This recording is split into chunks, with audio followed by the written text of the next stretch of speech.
Hi everybody, welcome to my channel. My name is Lynn and today I'm coming to you with my December wrap-up. I read a total of 4 books and 1 graphic novel last month, and without any further ado I'm just gonna dive right in with the first book. The first book I read last month was the Harry Potter and the Prisoner of Azkaban. I have been slowly rereading the Harry Potters this year. I kind of reread all the Harry Potters at least once every 2 years, I think. So this is probably my 4th or 5th reread. I gave this book 4 stars on Goodreads. My favorite Harry Potter book is actually the next one, Harry Potter and the Goblet of Fire, so I'm really looking forward to rereading that one again. But overall, I just love the series.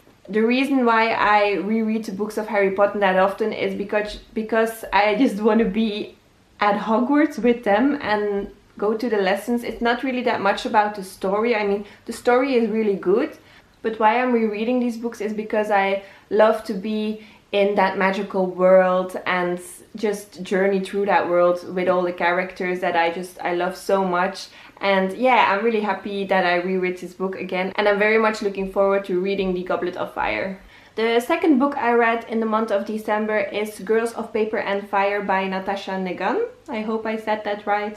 This book actually was kind of a surprise for me because it is a young adult book, but it deals with pretty heavy topics in my opinion, which I actually loved, and it brought it to a more adult level that was more interesting for me to read.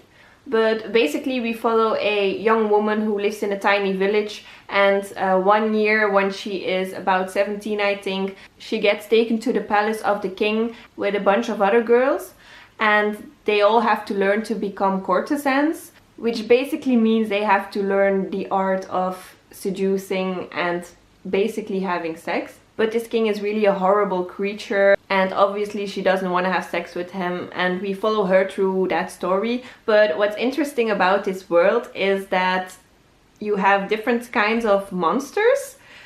So we follow this young girl who is just basically human, and then we have on the other end real monsters, and they are very animal-like.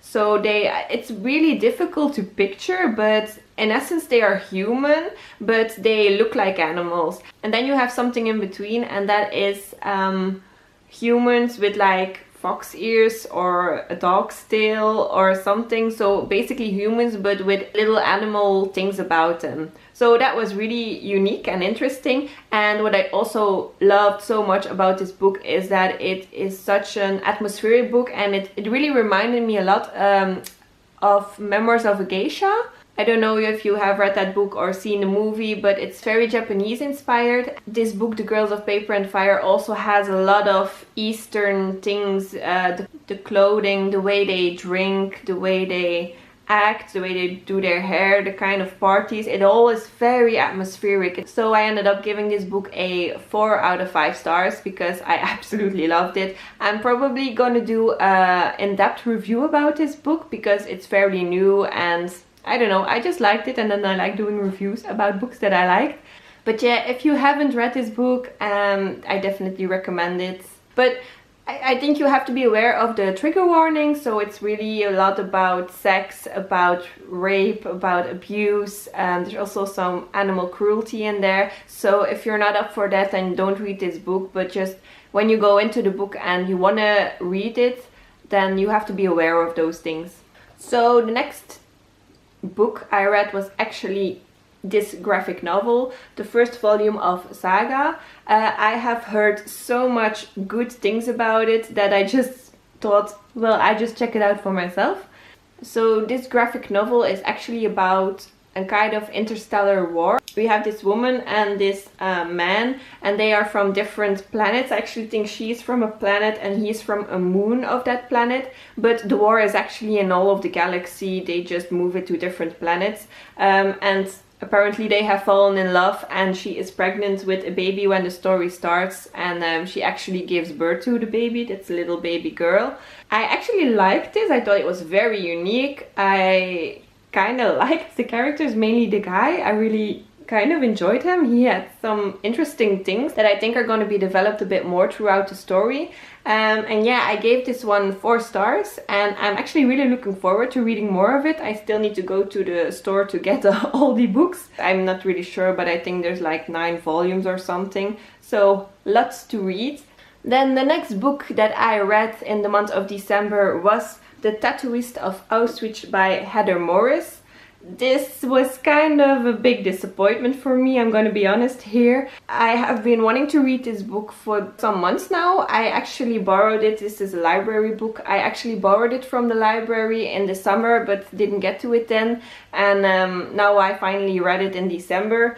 But I mean, first I'm going to tell you that I rated this 2 stars on Goodreads. It was a difficult book to rate. I'm going to try and explain why, but I kind of reviewed this book on 2 levels, and that is the writing and the writing style and the story. So basically this is the story about a young man, a Jewish man who gets captured and is brought to Auschwitz, and then he has a job where he tattoos the numbers on the other prisoners, and that's basically a good job to have in Auschwitz, and he uses his influence to save other peoples or to help them and give them food. There's also a love story in it, and it is a true story, so I mean, I cannot really review the story because it's true, it happened, it was amazing. This guy and this woman in this book, they are amazing. They went through things that you just can't imagine, and throughout the book he stays so optimist about it. He stays hopeful, which is really nice to read. But then we have the other part, and that is how the story is written. And because I thought it was written very much like we weren't part of the story, we weren't really inside his head. I mean, even from the beginning, the first chapter, he's like taken to Auschwitz in like a train wagon or something, and he's there with a lot of people, and they are cramped in there for days, and they cannot pee, they cannot eat, they cannot sleep. I mean, they have to sleep standing up. And the way the writer describes it is really from his perspective, but he sees all the other people and he's thinking, wow, that must hurt. Wow, that probably isn't nice. Oh no, he has to pee in a bucket. Oh no, they dropped the bucket and now it's all smelly in here and that mustn't be nice. It's kind of written like that, but I mean, for me, it doesn't make me get into the story. I just want to know how he felt. I want to feel his pain. I want to feel the way he smells things, the way it's horrible, the way everybody just thinks because they haven't washed in days. I want to feel how his legs are hurting because he has to stand up for days at a time. I didn't get any of that. Basically what I needed in this book was a lot more inner dialogue from the main character and experience the story through his eyes, and I just didn't get that one, which made the story unfortunately boring for me at times. And I mean, it was so difficult for me to get through this. I really wanted to get through this because I want to know this story, because I think it is an important story that has to be told, but I really wish that it would have been written in another way. So yeah, because of this reason I gave this 2 stars on Goodreads, and this was probably one of the most disappointing reads for me this year. And then the last book I read in December, I actually finished reading this one the 31st of December, and that is Illuminae by Amie Kaufman and Kristoff. I actually kind of liked this story. I loved the format of the story. You see, it's kind of a lot of chat messages, pictures, reports. It's really uniquely told, but I was a bit scared that it would leave me out of the story, but it didn't. It totally captured me. I was in it. I just read through it very quickly. And there is a plot twist at the end that I did not see coming, but I thought it was really well done. It was so good. So this book is actually about a planet and people living on that planet and working on that planet, and suddenly a spaceship from a big corporation attacks that planet and all the people in it, and a lot of people die, and then they get saved by another spaceship. Lots of spaceships in here, but then it kind of follows the story of 2 people who are actually kind of in love, and we follow them on those spaceships that rescued them. And then there's also a sickness, and there is a crazy robot who turns out to be really crazy but also kind of nice. And I mean, there's a lot of in this book. It's a wild ride.